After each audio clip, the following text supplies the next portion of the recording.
morning, students.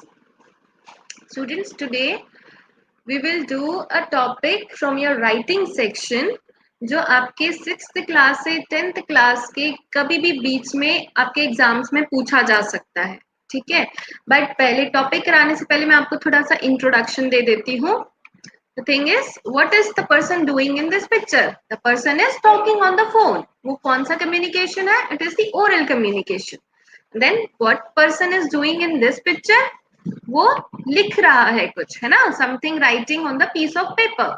तो वो कौन सा कम्युनिकेशन है? It's a written way of communication. So what are the various ways of communication? It can be oral or written in formal or informal way, है ना. Formal भी हो सकता है एंड इनफॉर्मल भी हो सकता है. और आपने ऐसा बोर्ड तो जरूर देखा होगा अपने स्कूल में. इसको हम नोटिस बोर्ड भी कह सकते हैं या क्लास बुलेटिन बोर्ड भी कह सकते हैं. मोस्टली ये आपके क्लास में भी दिखेगा एंड कभी कभी वो स्टाफ रूम के बाहर भी दिखता है ना, जहाँ पे सब लोग आकर इसको पढ़ सकते हैं. तो it is the written way of communication. जैसे आपके एग्जाम्स होते हैं ना, तो आप एग्जाम लिखते हो और फिर आप एग्जामिनर या अपने क्लास टीचर को अपना जो पेपर है वो दे देते हो. That is also written form of communication.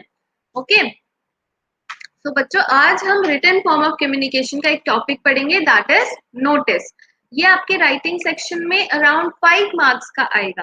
So it is very important कि आपको आना चाहिए नोटिस होता क्या है. तो अभी देख लेते हैं हम नोटिस होता क्या है. It is a short piece of information. बहुत ही छोटा इंफॉर्मेशन होता है ताकि आप जल्दी से आओ, 5 मिनट में पढ़ के आपको सब समझ आ जाए कि क्या होने वाला है. कोई ऐसे टाइप या आर्टिकल नहीं लिखना है. And then aimed to convey important information. उसमें सिर्फ इंपॉर्टेंट इंफॉर्मेशन ही आनी चाहिए. फिर डिस्प्लेड एट पब्लिक प्लेसेस, है ना, कोई भी पढ़ सकता है, कोई पर्सनल एक इंसान के लिए नहीं है, ये मोस्टली सबके लिए होता है. Then usually short and simple, मतलब आपको इतनी सिंपल लैंग्वेज यूज करनी है. जैसे छोटा जो बच्चा होता है, आपकी क्लास अगर 6th है, 7th है या 8th है, तो आपसे छोटे बच्चे जो हैं 5th 4th 3rd, उनको भी पढ़ के समझ आना चाहिए कि नोटिस में लिखा क्या है. इतनी सिंपल लैंग्वेज होनी चाहिए, कोई डिफिकल्ट वोकैबुलरी आप यूज नहीं करोगे. Then what it should contain? It may contain date, time, venue of events, name of the contact persons, last dates, etc. Venue of event मतलब place of event. And etc. में अगर आपको लगता है ऐसा कोई important other information है जो इधर नहीं कन्वे हुआ, तो वो भी आप add on कर सकते हो. बट बेसिकली आप उसको 3 to 4 लाइन्स का ही रखना. तो हम देख लेते हैं कि फॉर्मेट क्या होता है नोटिस का. फॉर्मेट में सबसे पहले आएगी आपकी हेडिंग. हेडिंग होगा आपका स्कूल का नेम. ठीक है, स्कूल का नेम जो भी है या कॉलेज का, ठीक है, जो भी नेम है आपको वो नेम लिखना है. That also in capital letters. हमेशा याद रखना सारे वर्ड्स कैपिटल लेटर्स में होंगे.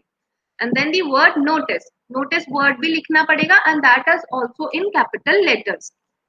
देन डेट ऑफ इशू, जिस दिन आप नोटिस लिख रहे हो उस दिन का डेट आएगा.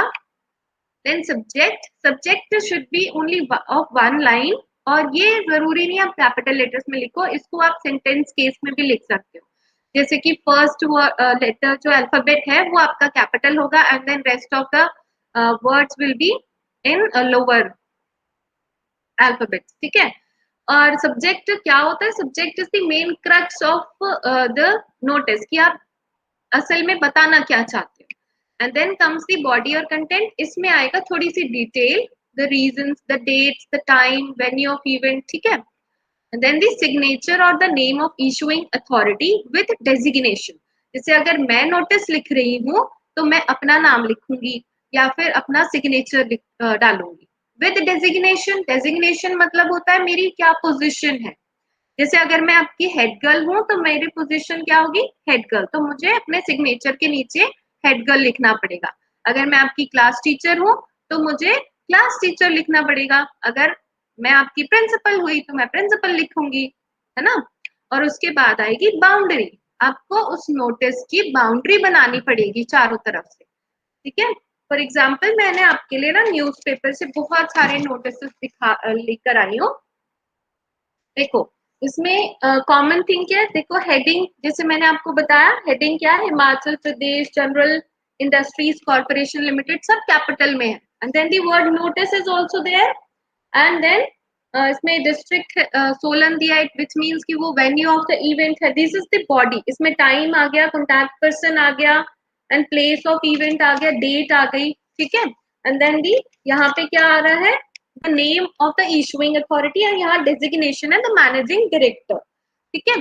तो जो फॉर्मेट ऑफ नोटिस होता है ना, ऑलमोस्ट सेम होता है, बट उसको बनाने का तरीका अलग अलग होता है.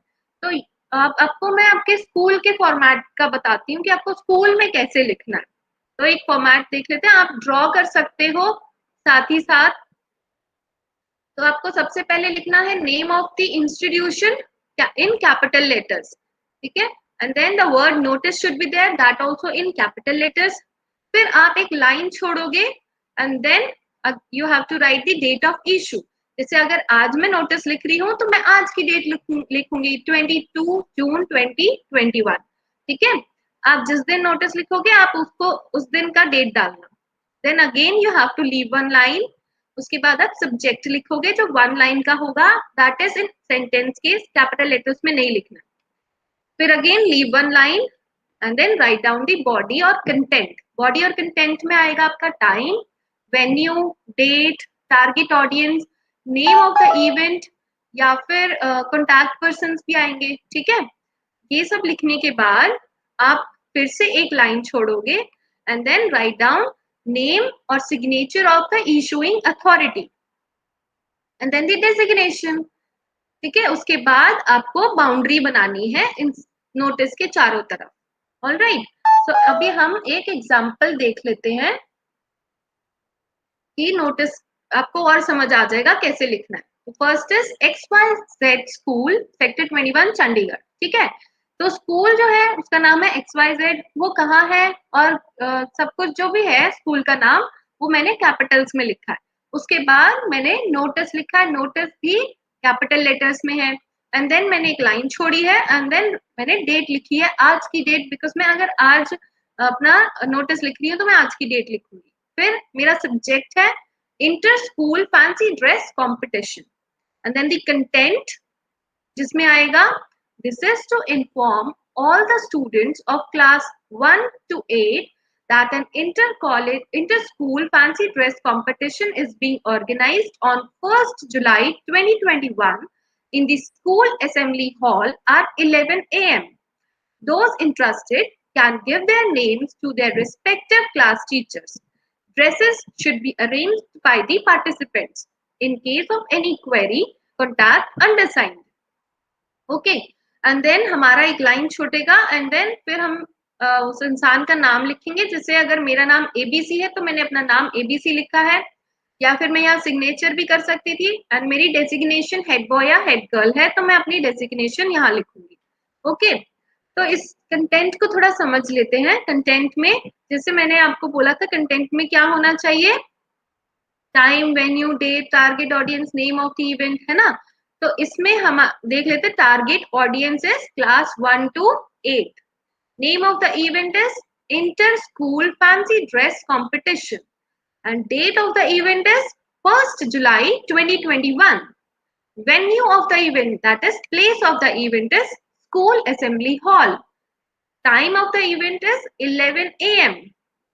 and then the contact person is class teacher as well as the undersigned person. Undersigned person होता है जिसने साइन किया है ये नोटिस, जो आपका हेड बॉय या हेड गर्ल होगा इस केस में. ठीक है. समझ आ रहा है आपको.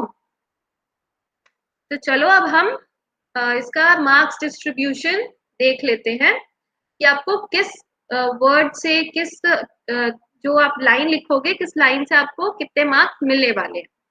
तो फर्स्ट थिंग इज, आपने अगर स्कूल का नाम कैपिटल लेटर्स में लिखा है और सब्जेक्ट भी लिखा है तो आपको 1 मार्क्स मिलेगा, which means you will get half marks for each line. And then the word notice should also be there in the capital letters and the date of issue. अगर आपने ये दोनों भी लिखे हैं तो आपको अगेन 1 मार्क्स मिलेंगे. देन आपका कंटेंट आएगा जो 2 मार्क्स का होगा. उस कंटेंट में target audience, name of the event, date of the event, venue of the event, time of the event, contact persons, वो अगर सब लिखोगे तो ही आपको 2 मार्क्स मिलेंगे. एंड देन अगर आपके पास कोई एक्स्ट्रा इन्फॉर्मेशन है, जैसे कि मेरे पास थी dresses should be arranged by the participants, वो भी आप लिख सकते हो, लेकिन ज्यादा बड़ा एसे टाइप नहीं लिखना है, छोटा सा ही नोटिस लिखना है। एंड फिर आपका जो अंडरसाइंड है उसका नेम या सिग्नेचर विद डेजिग्नेशन लिखोगे तो आपको 1 मार्क्स फिर मिल जाएंगे, तो टोटल आपको 5 मार्क्स मिलेंगे। लेकिन आपको ये बाउंड्री बनानी बहुत जरूरी है। देखो बाउंड्री के कोई मार्क्स नहीं है, बट आप बाउंड्री नहीं बनाओगे ना तो आपके हाफ मार्क्स कट जाते हैं, ठीक है। So let's see what is the main motive of writing a notice. It is to convey important information briefly to public in a formal manner. And what are the essentials of the content of notice? It is the target audience, date, time, venue, name of the event, contact person. वो आपने ये सब लिखा हो अपने content में तो आपको 2 मार्क्स मिल जाएंगे। Then students, you can write down as a head boy or a head girl of a school, write a notice informing the students about the COVID-19 vaccination drive to be organized by your school. ठीक है, as a head boy और head girl आपको एक notice लिखना है about the कोविड-19 vaccination drive जो आपका स्कूल ऑर्गेनाइज करने वाला है। You have to formulate the content on your own कि कब होगा, किस टाइम पे होगा, कहाँ होगा, ठीक है। ये सब आपको खुद बनाना पड़ेगा पेपर में भी। अगर आपको इस पे कोई भी डाउट है तो you can write it in the comment section box और मैं आपके डाउट्स क्लेरिफाई कर दूंगी। And then your home task is आपको न्यूज़पेपर्स लेना। न्यूज़पेपर्स में जैसे मैंने आपको दिखाए बहुत सारे नोटिसेस होते हैं, उनका आपको कोलाज बनाना है।